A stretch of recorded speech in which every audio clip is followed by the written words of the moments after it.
অনেকের সাথেই এটা ঘটে এবং এটা অনেকেরই কথা যে সবাই আমাকে ভুল বোঝে। এই অনুভূতিটা খুবই সত্যি এবং কষ্টের। সবাই আমাকে ভুল বোঝে মনে হলে ভেতরে একা লাগাটা স্বাভাবিক। এটা অনেকের জীবনেই আসে।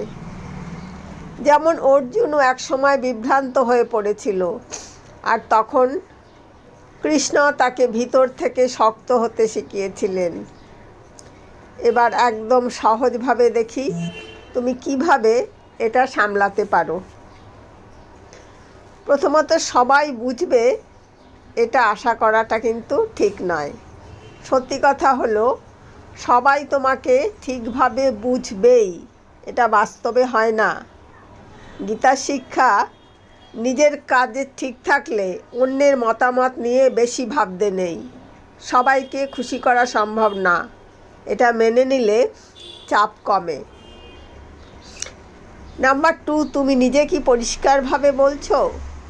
কখনো কখনো ভুল বোঝাবুঝি হয় কারণ আমরা ঠিকভাবে নিজের কথা বোঝাতে পারি না। চেষ্টা করো শান্তভাবে নিজের কথা বলো। রাগের সময় কথা না বলাই ভালো। নাম্বার 3, যাদের দরকার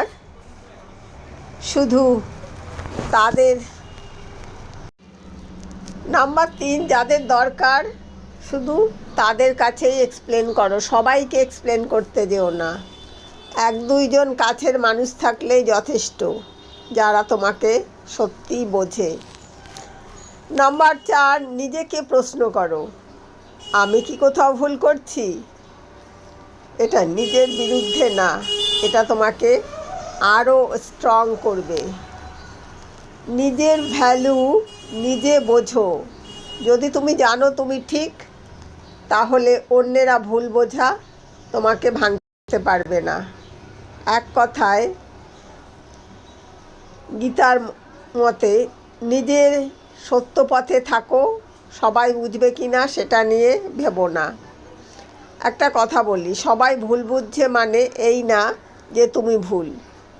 অনেক সময় এর মানে তুমি আলাদা।